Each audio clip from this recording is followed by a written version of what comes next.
Assalamualaikum warahmatullahi wabarakatuh. Waalaikumsalam warahmatullahi wabarakatuh. Terima kasih Pak Dindin sudah hadir di Ermol TV. Ya, sami-sami. Diskusi di ruang publik.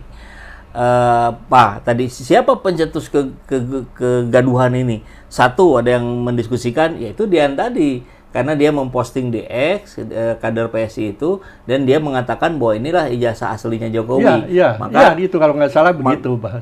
gaduh lah gitu kan, sehingga penyebab kegaduhan ya Sandi tadi. Tapi yang kedua, sebetulnya penyebab kegaduhan itu adalah Jokowi gitu. Karena sumber awalnya itu di tahun 2000 Ya, dua-dua kalau nggak salah yang itu sudah Bang Tri.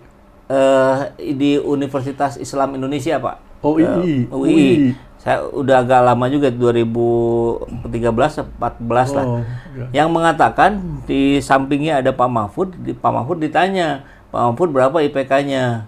3, sekian lah. Terus Pak Jokowi ditanya, waktu itu statusnya gubernur mau nyapres gitu. IPK saya 2 juga tidak kan.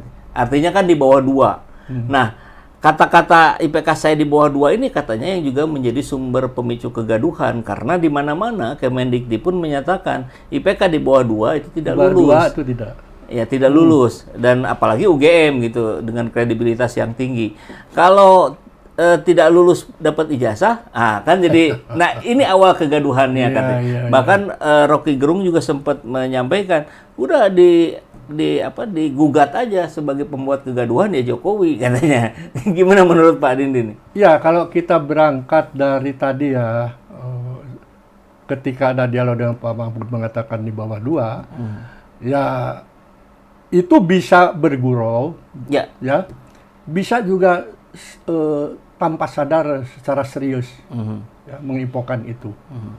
Ya, artinya dia ikuti proses ini, tapi ya dia tidak selesai karena tidak mungkin yang di bawah 2 untuk bisa dapat ijazah. Kira-kira begitu ya. Betul.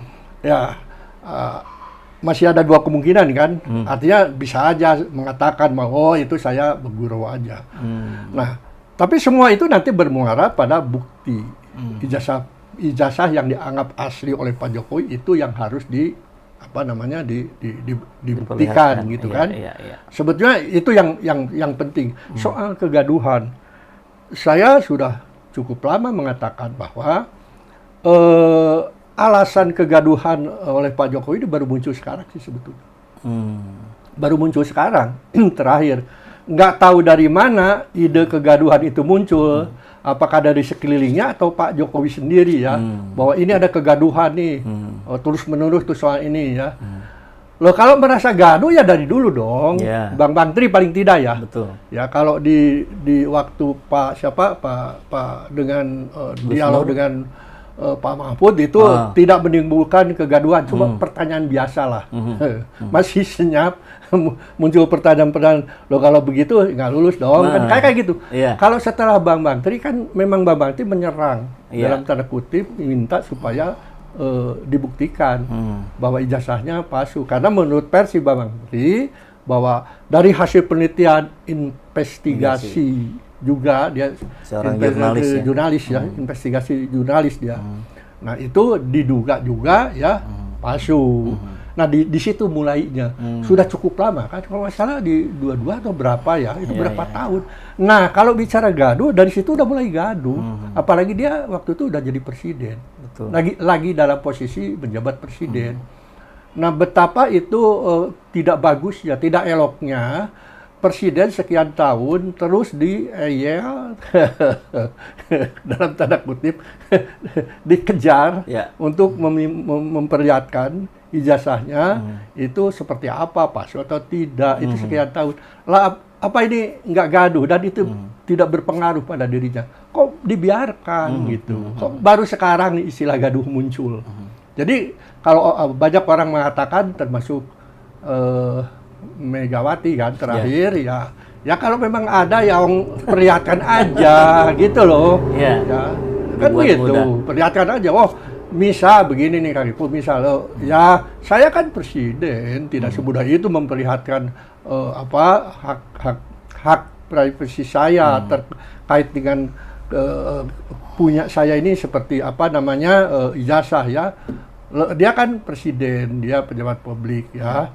Itu tidak ada larangan untuk tidak boleh ya untuk melakukan itu. Justru harus yang lakukan itu supaya tidak gaduh, supaya negara ini, bangsa ini tidak cekcok ya, tidak terpecah belah gitu. Karena ada blok yang mendukung ijazah palsu, ada blok yang mendukung ijazah asli, kan begitu jadinya. Itu membiarkan kegaduhan. Membiarkan. Jadi bisa kena juga. Membiarkan. Nantilah itu urusan TPUA lah itu. Tapi intinya gitu. Kenapa tidak dari dulu ya? Kenapa baru sekarang mengatakan gaduh? Kan menarik juga ketika tempo hari ketika Obama menjadi presiden kan pernah juga dianggap bahwa dia bukan kelahiran Amerika. Dan akhirnya ya dia tunjukkan aja, ini akte kelahiran saya, lahir di Amerika, selesai gitu kan. Kalau Jokowi berlaku seperti itu tempo hari saat jadi presiden selesai juga gitu. Kalau benar. Nah, kalau begitu berarti kira-kira dari pihak Pak Jokowi ini dalam persidangan di Polda Metro, mungkin di persidangan nanti dia akan harus minimal 2 alat bukti gitu. Nah, dalam pandangan Pak Dindin kira-kira apa yang akan terjadi gitu? Dalam pembuktian di kasus pidana itu kan disyaratkan minimal ada 2 alat bukti, ya. 2 alat bukti itu minimal, tapi ada memang kasus-kasus spesifik yang tidak bisa dengan 2 alat bukti, gitu. Hanya 2 alat bukti. Kurang.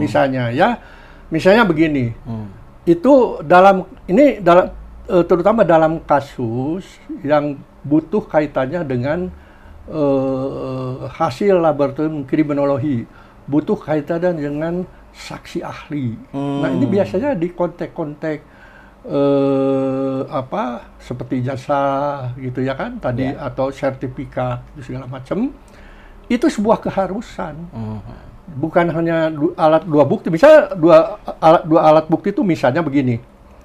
Ada saksi dari UGM mengatakan, oh benar itu saya saya keluarkan ijazah itu. Lalu Pak Jokowi ada ijazahnya. Ada sekedar disodorkan aja. Itu? Ada bukti ijazahnya disodorkan Pak Jokowi, ada saksi dari UGM misalnya yang mengeluarkan itu. Cukup. 2 alat bukti. Cukup ya. Cukup. Tapi untuk konteks kata saya juga untuk konteks yang berkaitan kasus-kasus hal yang khusus sifatnya, itu butuh ada sebuah bukti tambahan.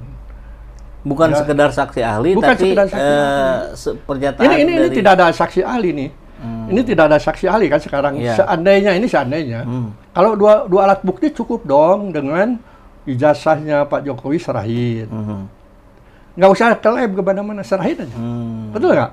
Udah kan, alat bukti kan dilihat sama polisi atau hakim pun bisa ngelihat gitu ya nanti.